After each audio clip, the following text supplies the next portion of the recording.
Olá, você que assiste ao Edição Extra aqui na TVA. Já ouviu falar de reforma da Previdência? Já percebeu que esse assunto lhe interessa muito? Vai mudar a vida de quem contribui ou até de quem nunca contribuiu com o INSS e também atingir os chamados regimes próprios de algumas categorias do serviço público. Eu estou aqui com a presença da doutora Amanda Medeiros Kravchichin. Ela é advogada, especialista em direito previdenciário, formada pela Universidade Federal de Santa Catarina e vice-presidente da Comissão de Direito Previdenciário da OAB de Santa Catarina. Autora do livro, sugestivo, hein? O Controle Judicial do Ato Administrativo. Uma abordagem principiológica. Interessante. E também com Alexandre Flores, economista, ex-presidente do Conselho Regional de Economia de Santa Catarina, ex-auditor e consultor do Banco do Brasil e perito econômico-financeiro. Muito obrigado pela presença de vocês. E o tema Reforma da Previdência tomou outros contornos agora que a comissão especial teve conhecimento do relatório que deve basilar o trabalho a partir de agora.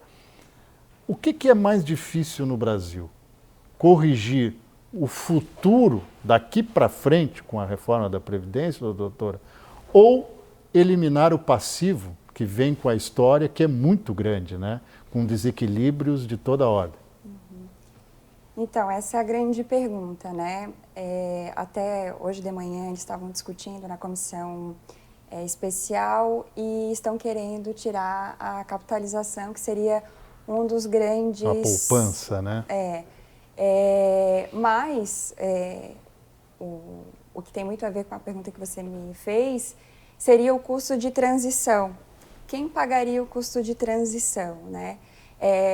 O Brasil teve duas grandes reformas, né, assim, em 98 e a outra em 2003, mas nenhuma delas foi suficiente, né, pelo menos de acordo com os dados que nós temos colocados, foram capazes de estancar, digamos assim, ou de realmente proporcionar um equilíbrio atuarial para o sistema previdenciário. Tanto que agora a proposta que nós temos é uma proposta extremamente dura para os segurados, né? É uma proposta que traz regra de cálculo extremamente agressiva, com redução de valores de benefício, dificulta cada vez mais o acesso aos benefícios, coloca uma idade mínima, às vezes, um pouco mais alta do que seria mais aceitável pelo segurado.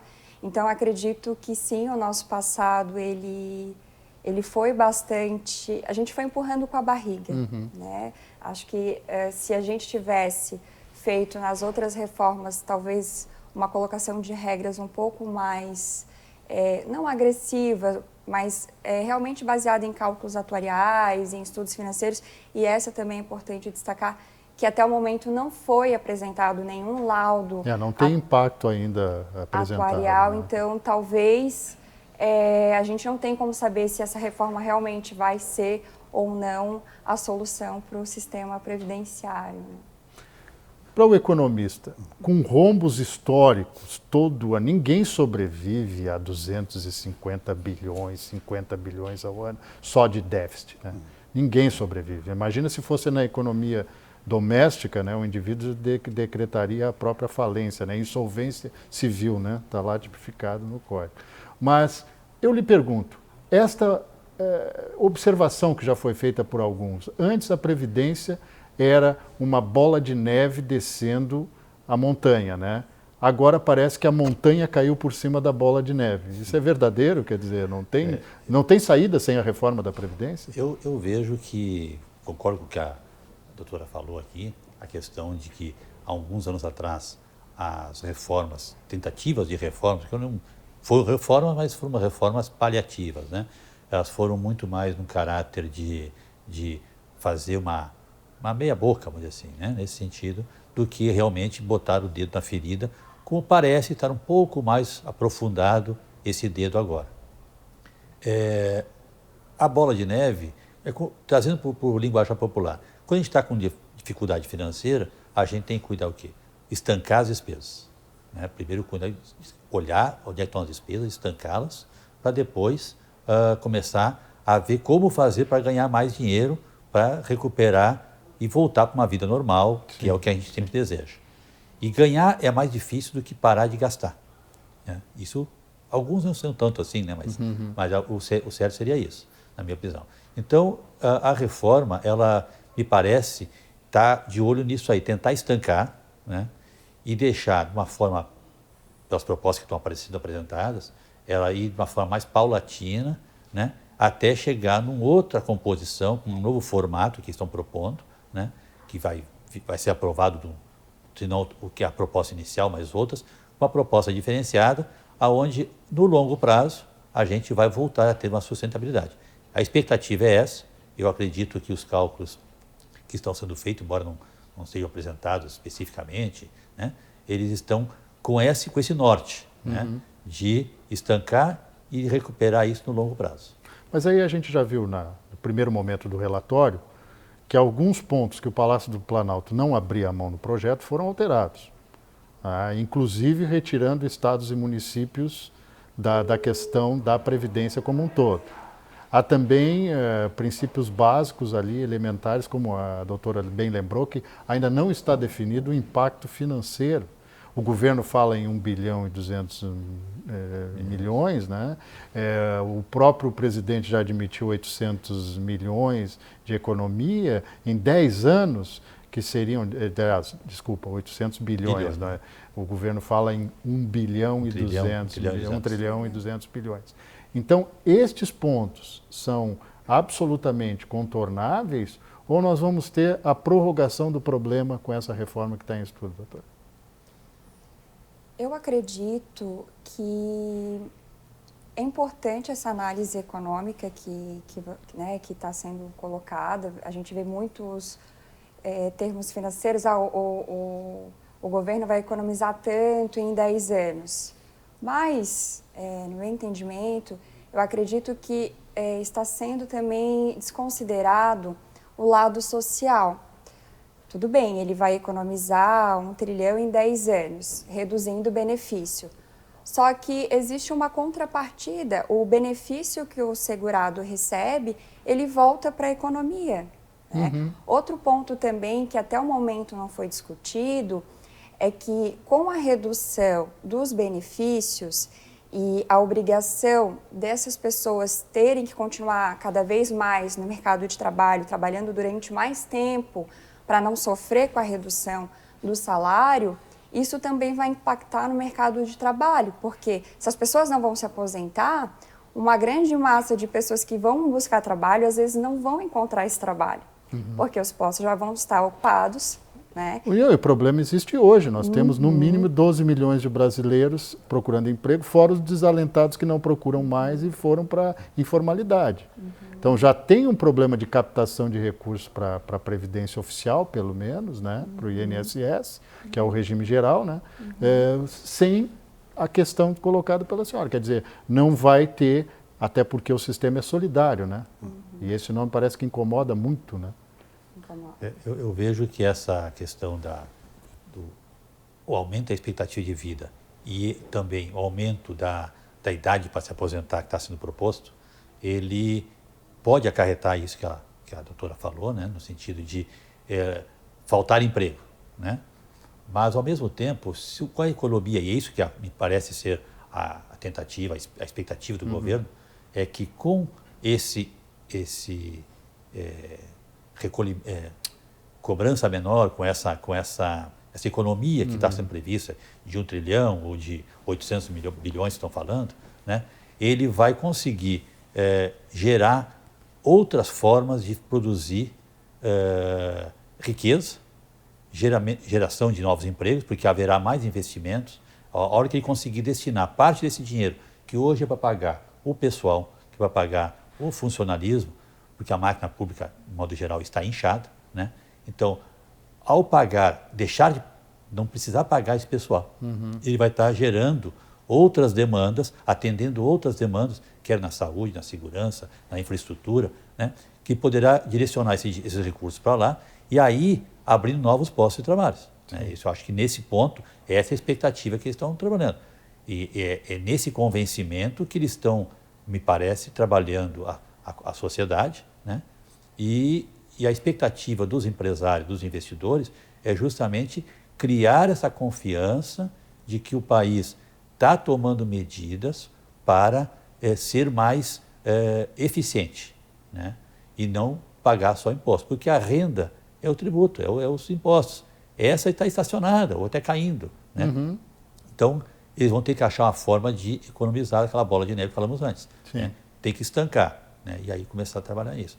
É uma dificuldade realmente com aumento da expectativa de vida, mais gente entrando no mercado de trabalho e não conseguindo emprego. Então, nós temos que movimentar a atividade econômica.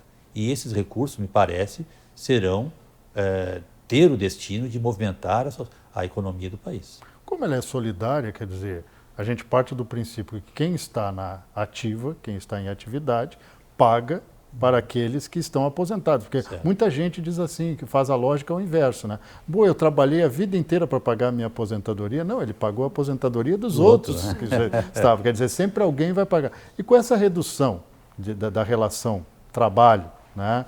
Carteira assinada, formalidade, ou até mesmo a informalidade, onde alguém avulsamente acaba pagando, né? Vamos usar um termo, neologismo, de forma avulsa paga a contribuição sem ter um vínculo empregatício, fica a preocupação até que ponto há solidez nessa nova previdência, como o governo gosta de chamar, que está sendo construída. Se eles não atacarem esse problema do desemprego e da falta de desenvolvimento no Brasil. Digamos assim, nós chegamos ao limite da razão nisso aí. Eu vejo que nós estamos... acho que isso é um consenso, me parece, até inclusive até do parlamento de oposição, todo mundo. Ou a gente trabalha em busca de uma reforma, o tamanho da reforma, aí tem questões ideológicas, questões de retorno ou não ao poder, então aquelas questões todas políticas que não nos cabe avaliar, né? Mas todo mundo, me parece, tem que ter uma reforma, né? Sim. O tamanho dela tem que ser, alguns defendem, maior, para poder talvez solucionar por mais tempo ou até definitivamente. Não acredito também, né? E outros não. Vamos fazer uma meia boca de novo, porque depois para nós não perder o poder. Então, o consenso da reforma é necessário, eu acho que eles não têm como escapar disso, né? Só está a questão aí do tamanho dela. Né? Vou fazer uma pergunta para a doutora aqui, que é mais especificamente a área dela. Toda vez que se fala em cálculo de aposentadoria, e mesmo dentro desta reforma que está sendo analisada agora pelo Congresso, vem a palavra pedágio. O que a gente pode entender e trazer para o nosso telespectador? O que significa exatamente isso? Porque é o terror de quem ou tem expectativa de direito, ou que já tem o direito adquirido e ainda não fez a proposta para aderir ao sistema previdenciário, porque está na expectativa do que vai ser decidido no Congresso. Pedágio é um palavrão? Então, o pedágio, nos termos que nós temos até o momento, né, o pedágio atual proposto é de 50%. Ah, mas é 50% do quê? Então, o pedágio ele é aplicado só para aquelas pessoas que ainda não têm direito adquirido a uma regra de aposentadoria. Ou seja, se eu não implementei nenhum requisito para me aposentar, seja por idade, se eu sou uma mulher, tenho 60 anos e 15 anos de tempo de contribuição, mas não pedi a minha aposentadoria, eu tenho direito adquirido ao benefício, mas eu não exerci o meu direito, só que eu já tenho direito adquirido. Então, eu não vou ter que entrar numa regra de pedágio porque a reforma não vai me atingir. Correto. Mas digamos que eu também sou uma mulher e tenho 28 anos de tempo de contribuição. Eu tenho expectativa de direito, eu tenho expectativa de me aposentar, porque faltam só 2 anos para eu cumprir os requisitos para aposentadoria por tempo de contribuição. Para essas pessoas, você vai pagar um pedágio de 50%. Isso significa que você vai ter que trabalhar o tempo necessário que faltaria para você cumprir a regra de aposentadoria, ou seja, os 2 anos, mais 50% desse tempo, ou seja, mais 1 ano. Então, na verdade, eu vou pagar ali um pedágio de 3 anos. Certo. Eu vou me aposentar com 31 anos de tempo de contribuição. O pedágio, ele é aquela regra de transição, normalmente, é uma regra mais amena para as pessoas que estão com um pezinho na aposentadoria, mas ainda não implementaram direito. Uhum. Um detalhe importante aí, de repente, vai para o economista Alexandre Flores, que é essa questão do governo ter percebido, durante a análise, agora no Congresso, que ele não vai ter condições de fazer a economia que ele pretendia em 10 anos. Esse 1 trilhão e 200 bilhões, que é o sonho do Paulo Guedes, ministro da Economia. O que a gente pode entender desse processo? Quer dizer, foi feita uma estimativa em base de renúncia, quer dizer, de não recolhimento, de diminuição do valor por parte do contribuinte, não por parte do governo. E não foi feito o cálculo do impacto caso estes valores fossem menores, pelo menos o governo não apresentou. Isso não é um risco, quer dizer, você criar um outro problema a partir do projeto que está sendo analisado no Congresso? Sempre tem, né, esse risco, porque se eles trabalhar ajustado nesse 1 trilhão e 200 bilhões, eles, como 30%, 40% está se falando em enxugar, né, a proposta, eles vão ter que buscar de outras fontes para poder continuar mantendo, até porque, em alguns aspectos, se eu não estou enganado, a adesão vai ser voluntária. Né? Então, aqueles que muitos não vão aderir, porque por vários fatores, porque não é conveniente, porque não acreditam. Né? Então, eles vão ter que ter um guarda-chuva bastante amplo para poder ainda pagar esse pessoal. Né? Agora, essa diferença de bilhões de reais aí que está se falando na proposta inicial, provavelmente que venha a ser aprovada, né? Justamente eles vão ter que trabalhar em cima de assim, se dispor a não implementar alguns investimentos, algumas ações sociais ou de infraestrutura ou de benefícios outros que estavam previstos no programa de governo ou que venham a ser propostos nas seguintes, eles vão ter que adiar isso para poder dar conta de dar os pagamentos a quem eles têm a obrigação de fazê-lo. Né?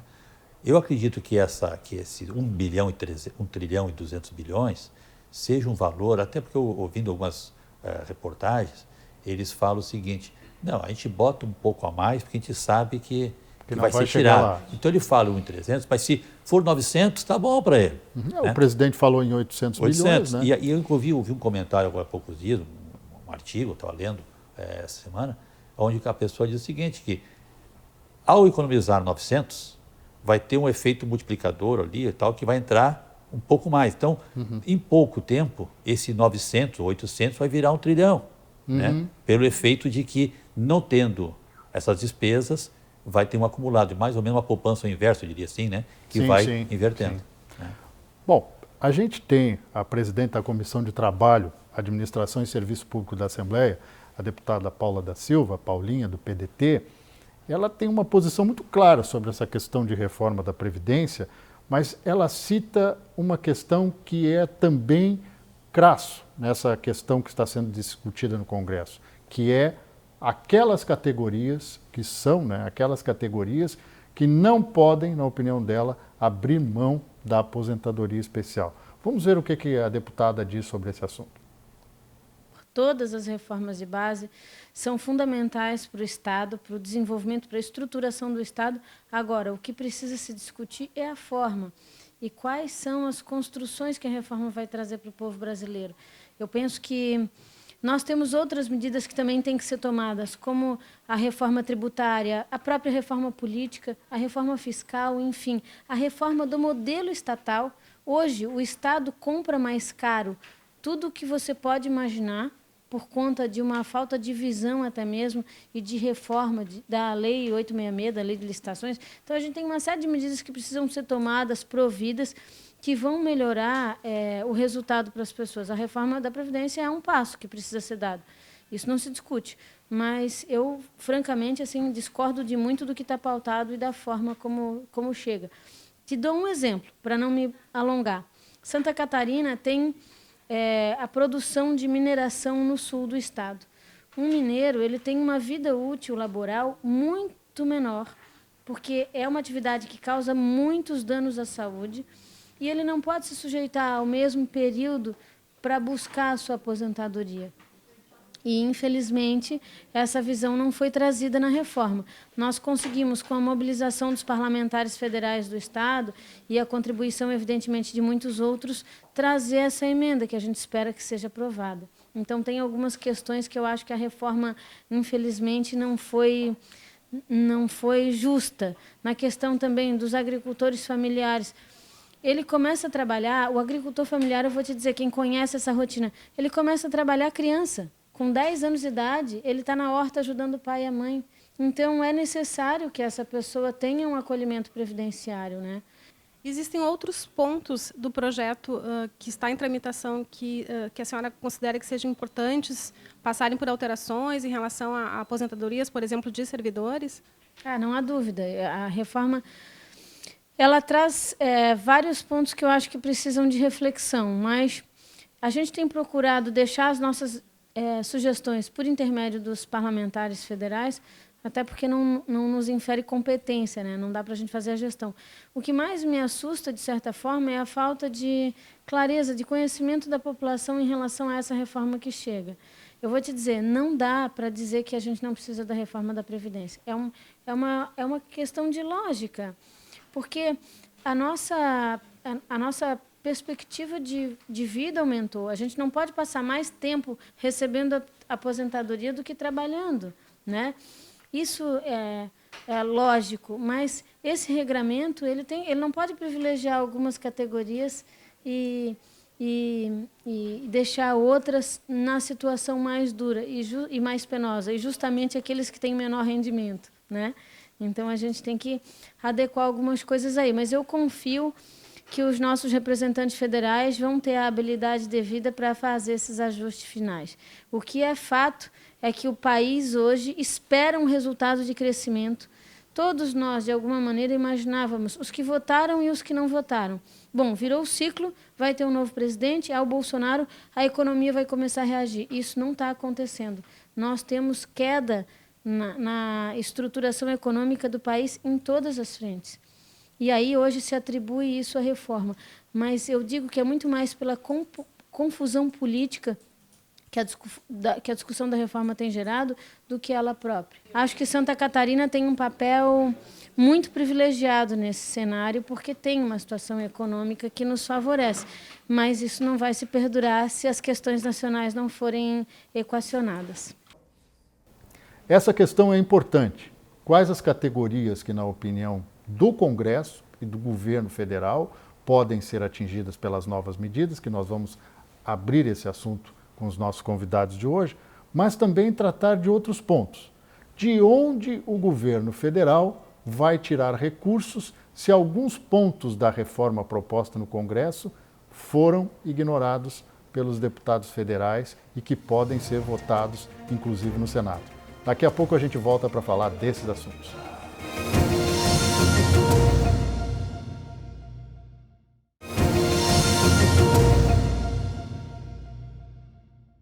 Edição extra aqui na TVA, hoje falando sobre a reforma da Previdência. E que reforma, hein? Essa aí mexe com a vida de todo mundo, como a gente falou no início do programa, até mesmo para quem nunca contribuiu com a Previdência, que é o caso do benefício de prestação continuada, né?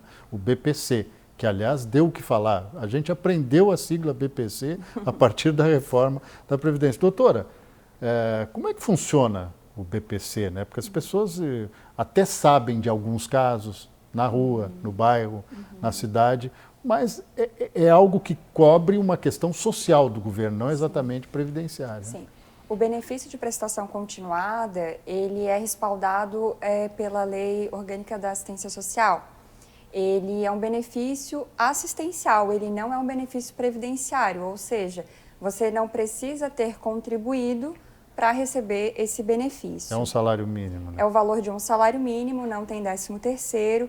O requisito para receber o BPC ou são idosos com hipossuficiência financeira, onde a renda familiar tem que ser de 1/4 de salário mínimo por pessoa, né, a renda per capita, ou então para deficientes, né, E aí é feito um estudo social e é concedido esse benefício mesmo que é assistencial e não previdenciário.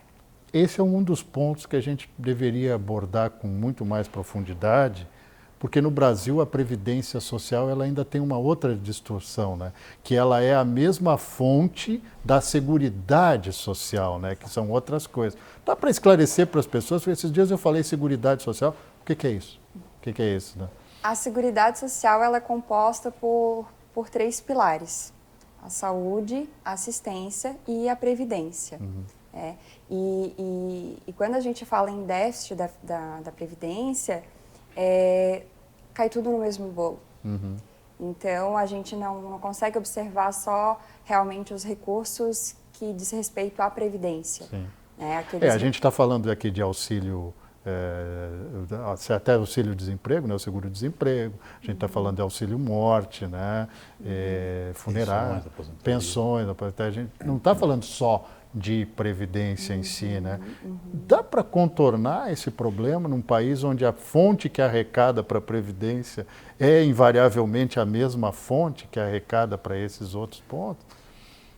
Eu acredito que teria que ter realmente um estudo, acho que uma legislação mais adequada para talvez realmente separar o que é previdência, o que é assistência, porque senão muitas vezes a gente fica jogando a culpa sempre no outro. A nossa previdência está quebrada por causa do BPC. Não, a nossa previdência está quebrada por causa do rural, que também não contribui. Então, acho que sim, seria interessante talvez a separação desses recursos, né, dessas despesas. E outro ponto importante também é que nem todo o dinheiro da previdência vai para esses 3 pilares. Né? Tem a DRU, que são as despesas, né? E é 20% desse bolo que sai para outras contas. Então, acho que tudo tem que ser discutido. É muito difícil a gente identificar, não, vamos separar porque vai acabar o problema. Não dá para saber porque também Tanto é que se defende recurso, a tese, aí a pergunta vale para vocês dois, de muitos parlamentares e muitos especialistas, de que a previdência em si, para pagar só o benefício de aposentadoria e pensão, ela é superavitária. Mas aí se esquece que tem uma série de outros, vamos chamar de penduricários, mas que são questões sociais importantes, que estão agregados na questão da seguridade social, que, olha, passaram ao largo dessa análise até agora, pelo menos na comissão, não vi ninguém se ater a esses pontos. Como disse a doutora, né, talvez dividir, então pegar, porque essa parte do BPC e algumas outras ações do governo nesse sentido, elas são realmente assistencialistas, né, e de importância social, como, humanitárias até algumas delas, né. Então eu vejo assim, uma orçamentação adequada, né, e aí sim distribuir, olha, nós vamos trabalhar tanto, uma orçamentação, distribuindo já para cada área, e aí a gente ia conseguir talvez ver aonde realmente que está. Que talvez não seja nem na pensão, nem no BPC, e seja na estrutura montada para gerir todos os recursos. Então é um problema de gestão mesmo. Eu acredito que seja problema de gestão, porque o momento que nós temos uma máquina, e a gente sabe que o nosso Estado, independente de ser município ou federal, ele é inchado, né? Uma gestão adequada, com tantos recursos tecnológicos que a gente pode usar hoje, poderia dar uma economia muito grande. E aí volta a questão do pessoal, que é para isso que está se falando em reforma da Previdência, para poder pagar o pessoal no longo do tempo, né? Então, uma gestão adequada, usando aquilo que é possível de recursos tecnológicos, uma boa gestão, e definindo, nós queremos para programa social desta linha tanto, orçamentar de acordo ali e gerir esses recursos, seria pelo menos o início para trabalhar uma solução que poderia vir com outras ações ao longo da análise mais aprofundada. Né? Mas aí na leitura do relatório na comissão especial que debate a reforma da Previdência apareceu um problema concreto. O governo descobriu que sem retirar o BPC, sem retirar outros benefícios que estavam previstos, manter a questão da aposentadoria rural como está, ele enfrenta um problema de onde tirar recursos para isso. Aí já começaram as ideias mirabolantes de se transferir o recurso do PIS-PASEP para esse fim previdenciário, aquele espécie de seguro, mas que na realidade é um imposto sobre o lucro dos bancos, né, passar para essa finalidade. Mas aí nós vamos enfrentar a outra, vai ter uma batalha jurídica dentro da reforma, porque ninguém vai querer abrir a mão. A gente já está vivendo num país onde o Fundo de Amparo ao Trabalhador, o FAT, serve para construir estádio para a Copa, rodovia, que não é a finalidade dele, né? Como é que fica, então, essa situação diante desse quadro? Aí eu volto a dizer, acho que é questão de gestão, né? Esses recursos existem, ou parte deles existe, né? E aí, pegando o exemplo do FAT que você falou, né? Por que não está sendo direcionado para a coisa certa? Não, então vamos, porque há influências, há interesses, vamos desenvolver a economia, então fazendo obras civis, que a construção civil é um fomento importante para a economia, mas vamos incentivá-la. Onde é que tem dinheiro? No FAT tem guardado, ninguém está usando. Né? Então é nesse sentido. E assim vai, falo do PIS-PASEP, nós estávamos conversando antes aqui, né? É a questão do PIS-PASEP também. Tem um recurso lá, um bolo grande lá. A gente sabe que anualmente muitas pessoas não retiram, não sacam o que tem direito, então tem um saldo lá parado, entre aspas, muito grande, muito significativo. O governo federal, ainda na administração de Michel Temer, fez um chamamento público, né? Sim. Ou vocês vão lá retirar, ou nós vamos absorver o dinheiro. E olha, e muita gente não foi. E não é a primeira vez, né? Isso aconteceu no Exatamente. Temer agora, aconteceu em outros governos anteriores também. Né? De tempo em tempo eles se dão conta que esse recurso está lá, né? E aí, até talvez a ideia de chamar para o pessoal retirar é para saber, sobrou, ninguém veio, agora eu posso usar em outra coisa. Sim. Entendeu? Ninguém é bobo, né? Então ele já faz o negócio, nós temos lá 10 bilhões, retiraram só um do chamamento, sobrou 9. Vamos deixar parado? Não, vamos usar no investimento para a economia. Que não é errado, assim, pensar em termos de ideia, fomento, né? Ideia e fomento e tal. Mas a questão jurídica, aí a doutora pode até falar um pouco melhor, né? A questão jurídica vai ser, é possível usar? Não vão estar caindo num outro crime, né, desvio de finalidade. Aí vai ser uma briga feia, né? No sentido de... A doutora tratou absolutamente en passant da questão, mas a gente vê hoje um dos conflitos que a comissão revela é justamente a questão simples de como você vai direcionar algumas ações da reforma da Previdência. E um dos carros-chefes propostos pelo ministro Paulo Guedes foi justamente a questão do tal da poupança, né? Vamos chamar assim para as pessoas entenderem, né?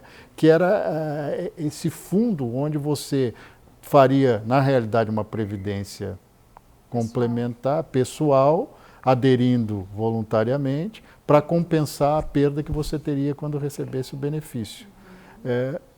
Por que essa decisão ela é mais política do que aparentemente técnico? Onde existe, no caso do Chile, funcionou ou não funcionou realmente o processo? Então, há um tempo atrás, há uns anos atrás, né, do Chile já está fazendo quase 35 anos, e é importante a gente destacar que no Chile o custo de transição até hoje ainda não foi pago. Bom. Até hoje não foi pago. Uma geração inteira já passou. Uma geração inteira já passou e ainda não foi pago. Outro ponto importante também é que nas últimas reformas que ocorreram a nível mundial, 34 países aderiram à capitalização e 18 países voltaram atrás, fizeram a reforma. Voltaram a ser... Então, mais da metade. Mais da metade voltou a ser a repartição, que é hoje o nosso INSS, nosso regime próprio, né? Eu acho difícil, eu particularmente sou favorável à previdência complementar, eu acho importante a pessoa se organizar financeiramente, ter o planejamento previdenciário. Entretanto, num país do tamanho do Brasil e a gente não tem incentivo de poupança, a gente não tem educação previdenciária. Ninguém acorda de manhã cedo e fala, eu vou fazer um plano de previdência. Não, ninguém sabe.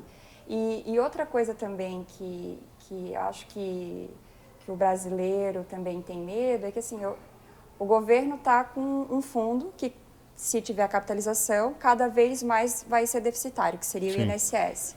Porque as pessoas que entrarem no sistema vão contribuir para a capitalização e não para o INSS. Então, a capitalização vai ter gente entrando e vai crescendo aquele bolo. E aqui ele vai gerar um problema. Então, o que garante daqui a 20, 25 anos eu ter um fundo aqui de capitalização com bastante dinheiro, voltar para o sistema antigo, misturar de novo para cobrir aquele déficit. Então, essa insegurança jurídica também, eu acho que é um sentimento dos segurados e que, infelizmente ou felizmente, faz com que a capitalização seja tão mal vista perante os olhos de todos. Né? Para esclarecer até para o nosso telespectador que hoje você já tem alguns benefícios complementares, você tem fundos né, de aposentadoria complementar que são privados no Brasil, né? E tem um fundo complementar criado pelo sistema do regime próprio do governo federal para os novos servidores, e aqui em Santa Catarina também existe nos servidores estaduais. Para explicar isso, não é necessariamente uma novidade, mas para o regime geral, pessoal que aí faz lá o aporte no INSS, essa seria a novidade da capitalização. Quer dizer, já existem as perspectivas e as pessoas não investem, principalmente nos fundos complementares da iniciativa privada. É um número cada vez mais crescente, porque a população também vai crescendo, mas ainda não atende à necessidade. Parece que a gente está entrando naquela história do cachorro mordendo o próprio rabo, né? Sabe que eu fui bancário há muitos anos, né? 30 e poucos anos, e na minha carreira profissional foi incrementado a questão desse período que eu fiquei na ativa, a gente foi quando começou também, parte dele, a criação das previdências privadas. Como a doutora disse, a questão cultural, né, as pessoas, o brasileiro, não está acostumado a fazer a sua poupança. Né?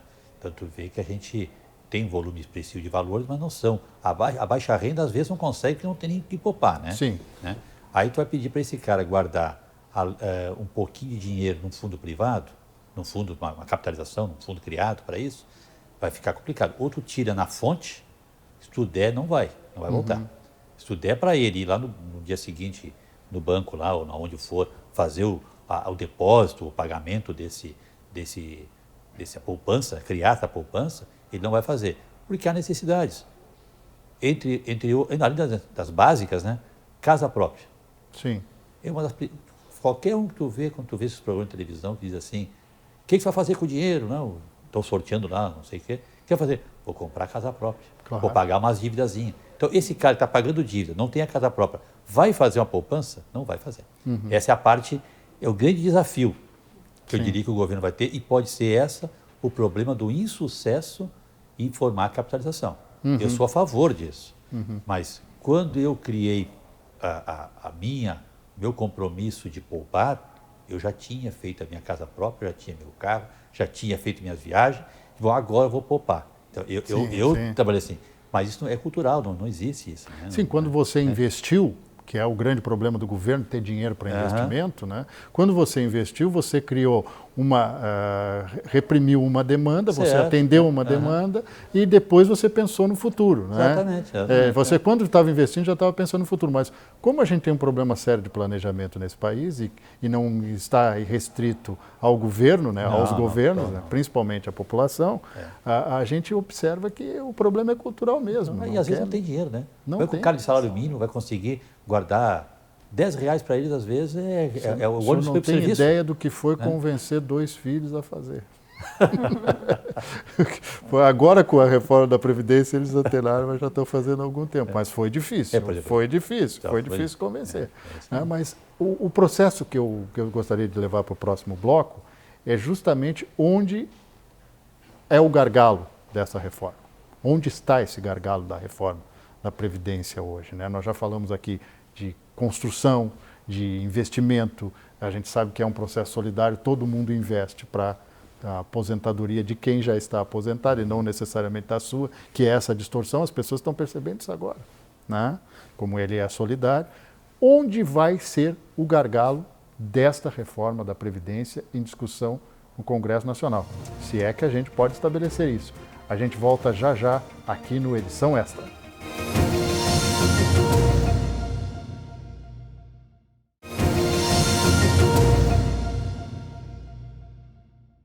Você está acompanhando o Edição Extra aqui na TVA, hoje com a presença da doutora Amanda Medeiros Kravchichin, ela é advogada, e também do economista Alexandre Flores, com duas visões bastante claras sobre esta questão que está em debate no Congresso Nacional, mas atinge a nós todos. E eu fiz uma proposta, e confesso, às vezes o jornalista pergunta tendo uma noção da resposta, mas para essa eu não tenho nem noção da resposta. Qual vai ser o grande gargalo dessa reforma da Previdência em debate no Congresso Nacional? Quer começar? Uma provocação, né? Uma provocação, né? É a grande pergunta, né? Qual que seria o grande gargalo da... Eu vejo que há uma expectativa, às vezes, ali nesses levantamentos que eles fazem, como a gente acabou de falar do BPC, se a gente tirar o BPC ainda vai sobrar tanto. Se a gente tirar o rural, será que vai sobrar mais um pouco? Então, não sei se seriam vários gargalos, mas eu acho que o pessoal da Previdência está, né, do governo está, acho que atento, está tentando descobrir quais seriam esses gargalos e onde que eles poderiam atacar para tentar diminuir e fazer com que essa reforma seja mais aceitável, né? Mas eu acho que praticamente impossível a gente eleger um único gargalo. Né? Eu vejo assim, a questão do ruralista, do BPC e a próprio regime geral, né, que é a maioria do setor privado, as mudanças não me parecem, a não ser mais na faixa etária, o tempo de contribuição, uma faixa etária, isso não vai ser grandes mudanças. Me parece que isso aí praticamente fica muito pouco tocado, né? Coisa assim que fica mais em função da própria expectativa de vida e que as pessoas realmente se aposentem e continuem trabalhando. Então, isso vai evitar esse aumento da idade mínima, o aumento do tempo de contribuição, vai fazer com que as pessoas continuem trabalhando, como já estava previsto, que já é a intenção deles, porque viver do INSS para muitos não dá mesmo, né? Então, eles vão, em vez de receber e continuar trabalhando, eles vão só continuar pagando para receber mais tarde. Isso é um ponto, esse é um acréscimo de receita que o governo está contando. Agora, na questão do funcionalismo público, era o ponto municipal, que a gente ficou devendo para o telespectador. Exato, conversamos, né? Esse aí, eu acho que é fundamental ser atacado. E é uma pena, até onde se ouviu as notícias hoje de manhã e no começo da tarde, na minha visão, de que os estados e os municípios estejam saindo da reforma. Digo isso porque por dois motivos. O motivo político seria a questão de que quem está quem vai perder voto diretamente, na minha visão, é o vereador, é o próprio prefeito, né, que está a favor. O prefeito está a favor, né? O governador do estado, pouco menos, porque eles estão no bate-pronto com ele sabe, o morador da cidade sabe aonde está, onde mora o vereador, onde mora o prefeito, e tem um acesso mais fácil até mesmo ao governador. Sim. Ao deputado, embora tenham também acesso estadual, eles já não é muito fácil chegar. Não é hábito fazer isso. Sim. Né? Agora, então, eles perder voto, coisa assim, acho que se é por questões políticas, não deveriam o pior dos isso. argumentos, o pior dos argumentos ditos por alguns parlamentares do Congresso Nacional, notoriamente deputados federais e senadores, é de que eles não querem incluir a reforma de estados e municípios, que eles vão estar dando voto, entre aspas, para o futuro adversário. Porque aquele deputado federal que quer ser deputado estadual, aliás, que quer ser deputado federal ou senador, vai ter uma vantagem, porque quem ficou com o ônus de ter aprovado foi o Congresso Nacional, quer dizer, foi o parlamentar que está lá em cima, que é um absurdo total do ponto de vista lógico para a sociedade brasileira, mas eu me atenho também a outro ponto, a gente está falando de algumas categorias que têm realmente aposentadoria, vamos chamar de especial, né? Não exatamente a figura legal, porque elas têm características próprias. Vamos falar, bombeiro militar, policial militar, militares das Forças Armadas, né? Esse pessoal, eles têm na atividade deles um desgaste diferente. Professor, né? Quem deu aula, né? Tive essa oportunidade na minha vida, comecei inclusive a minha carreira como professor de rede estadual de ensino, sabe o desgaste que tem, né? Então, quer dizer, é uma atividade que precisa um atendimento especial. Mas aí a gente vai enumerando tantas atividades, como a deputada Paulinha falou, dos mineiros, da atividade rural. Como é que a gente equaciona isso? Quer dizer, não é nenhuma questão só de previdência, é uma questão também, como colocou muito propriamente o Alexandre Flores, uma questão social, às vezes. Quer dizer, compensar o tempo que essas pessoas... Policial civil, policial militar, não trabalha com o melhor da sociedade, né? Ele só trabalha com o pior da sociedade. Vamos e convenhamos, né? Tem gente que defende também a aposentadoria especial para o pessoal do setor da saúde, que também é um grande desgaste. E eu fico imaginando o seguinte, se a gente for contemplar todas essas categorias que já tem, você não faz a reforma, né? Eu vejo assim, essa questão esses mais falados, né, os militares, os bombeiros, até os professores. Esses que têm, na minha visão, um trabalho com um pouco mais de insalubridade ou de risco de vida, que é o caso dos policiais, até porque... Hoje até professor, né? Hoje até professor, até professor. E essa lei também, o professor está terrível, coitados. Né? Eles devem ter um olhar diferente, receber um olhar diferente. Porque é inadmissível que nós vamos pegar ali um policial de 50 e poucos anos correndo atrás de um bandido de 15, de 12. Não vai. Né? E se alcançar o cara, já não vai ter fôlego para poder prender. Né? E são inimputáveis e não são presos. Eles não são presos, exatamente.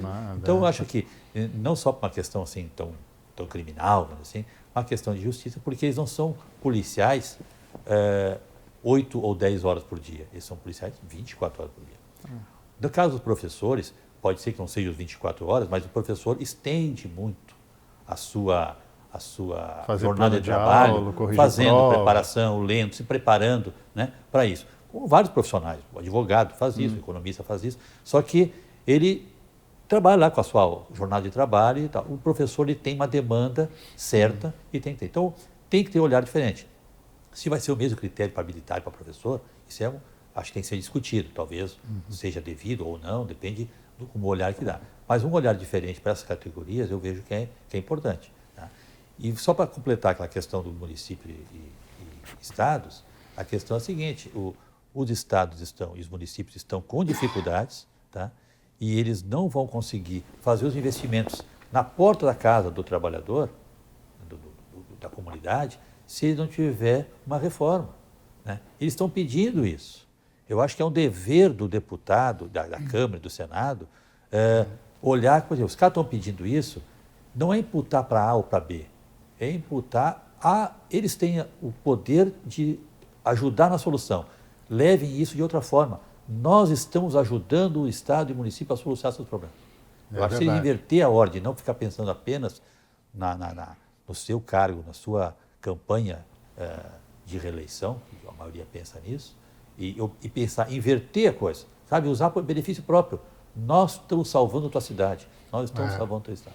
Mas dentro da análise do que essa comissão especial está fazendo, o que se viu que o Palácio do Planalto perdeu também um pouco de espaço na construção do que ele considerava ideal para a reforma da Previdência.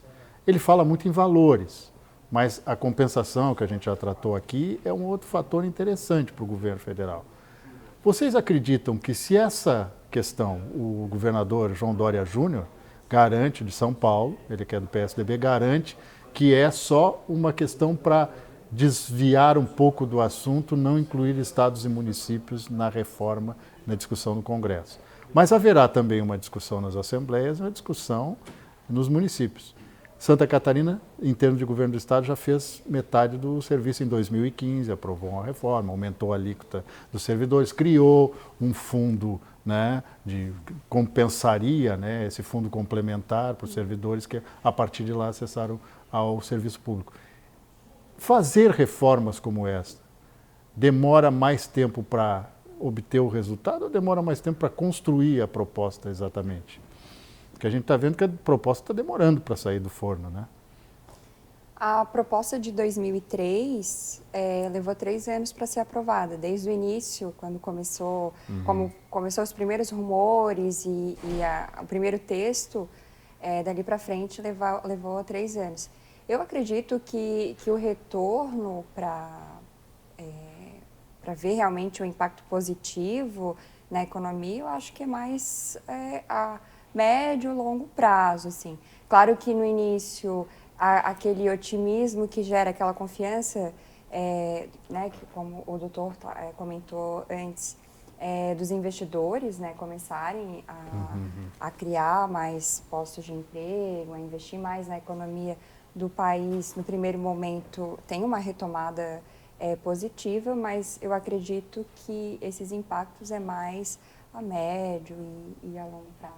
Eu vejo que os bons exemplos, aqueles que, vamos dizer, implementada no governo federal, e alguns estados vão, de repente, ingressar também e alguns municípios também.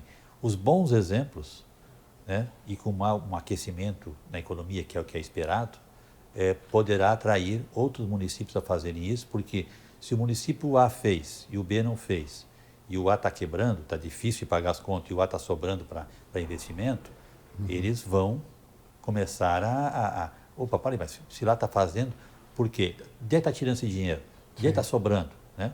Porque é tudo uma repartição proporcional. Então, na verdade, os bons exemplos é que vão gerar, na minha visão, o ingresso ou o recuo, se por acaso algum puder sair ou não tiver ainda fechado 100% a ideia de aderir ao projeto. Né? Não, e a gente sabe que na realidade da nossa economia que muito do capital para investimento vem do exterior, né? É um investimento externo, né? Grandes empresas, até os fundos de pensão, né? Sim. Daquelas senhoras aposentadas lá dos Estados Unidos vinham investir no Brasil por conta da nossa altíssima taxa de juros, né? Mas esse é um capital espoliativo. Eu estou falando daquele capital de investimento, de quem uma grande empresa que quer se instalar no Brasil está esperando pela reforma da Previdência. Porque vai gerar confiança, né? Que o Estado está fazendo alguma coisa diferente. Porque o que está se fazendo nos últimos anos? A mesma coisa, tapando um buraco, tapando aqui, puxa o cobertor de lá e tal. Então, uma ação que pode dar certo, e a expectativa é que dê certo, isso vai gerar uma confiança. E depois dessa reforma, claro que o governo tem que fazer outras reformas, fazer um plano econômico de desenvolvimento mais amplo, né? Alicerçado nos programas de reforma previstos, e aí isso vai atrair ainda mais. Mas só que o primeiro pontapé tem que ser dado para gerar confiança. Sim. Né? Dizem os economistas mais renomados aí, estudos, né, de que há um dinheiro muito forte para vir para cá. Sim. Né? Agora está esperando o quê? Esperando ter uma segurança jurídica, uma reforma tributária que é necessária para Pois é, mas o Congresso está fazendo uma revelia do governo, né, e já está causando atritos e preocupação, principalmente no âmbito das prefeituras e dos governos do Estado. Federalizar alguns impostos que são hoje estaduais, no caso do ICMS, e o ISS, que é uma grande fonte de arrecadação dos municípios, também ser federalizado. Quer dizer, estão na contramão da história. Né? Como é que eles vão repartir isso depois? Né? Porque tem-se uma proporção, né? Se é que vai ser repartido. Né? Todas as reformas vão dar uma expectativa positiva ou não para o investidor vir. Né? E aí eu acho que os municípios que estiverem aderindo, estiverem atentos a essas mudanças, poderão tomar suas decisões, né? Sim. E aderir. Particularmente acho que deveriam aderir sim, né? E forçar a Câmara a incluí-los nesse momento, porque aí o desgaste municipal seria menor. Eu entendo isso que o senhor colocou como um conselho. E agora eu vou ouvir o conselho da advogada, da operadora de direito. Quer dizer, qual seria o conselho para quem está, a gente já falou, deu uma pincelada rápida no início, mas o conselho para quem está em dúvida de que caminho seguir agora com a reforma da Previdência. Eu estou olhando sob a ótica especificamente do trabalhador, seja ele informal, formal. Qual o caminho mais correto para ele? Qual o tempo que ele deve esperar para entrar com algum processo, algum pedido de aposentadoria? Sim. Nesse momento, as pessoas têm que, no primeiro momento, se conscientizar de qual é a condição dela hoje perante o INSS. Não, realmente, falta 1 ano para me aposentar. Eu vou me planejar para eu trabalhar mais quantos anos? Não, eu já conquistei o direito. Qual é o meu fator previdenciário? Qual vai ser a minha renda se eu me aposentar? E, diante disso, fazer um estudo de como que vai ser a minha renda depois da reforma. Porque para muitas pessoas, isso é muito importante ficar destacado, a reforma pode ser vantajosa. Para quem começou a trabalhar muito cedo, que às vezes não tem uma idade tão próxima a se aposentar, por exemplo, às vezes a pessoa tem 55, 56 anos e já tem 35 anos, né, 36 anos de tempo de contribuição, para essas pessoas a reforma pode ser vantajosa, porque o coeficiente de cálculo que vai ser aplicado na média dela na reforma vai ser mais vantajoso do que o fator previdenciário atual. Então, esse estudo, essa análise, ela é extremamente individual, é extremamente pessoal. Cada segurado tem que ter noção da sua condição perante o INSS. E aí o próprio INSS, ele dá algumas orientações. Agora, o INSS, ele é todo digital, então você consegue fazer um cadastro no Meu INSS, tirar o extrato de quanto tempo de contribuição você tem. Bem especificado, né? Bem especificado as suas contribuições, fazer a simulação. Da lei atual, né? Tudo com base nas regras atuais e ficar atento ao que está sendo discutido, porque muitas vezes a reforma pode ser vantajosa. Tá certo. Não é momento para pânico, né? É momento para aguardar, né? Expectativa. Bom, eu agradeço a presença da doutora Amanda Medeiros Kravchichin, que ela é advogada, e também do Alexandre Flores, economista, né? Que nos abrilhantaram aqui com esclarecimentos, né? O que a gente precisa nessa hora é esclarecimento. E como a dinâmica da discussão da reforma da Previdência ainda não saiu do âmbito da comissão especial, a gente tem que aguardar os acontecimentos, ficar lá com aquela lupa, né? Atentos a todo e qualquer movimento, porque essa é a hora que os jabutis sobem em árvores lá em Brasília. Dito isso, um grande abraço para você e até a próxima edição do Edição Extra. Até lá!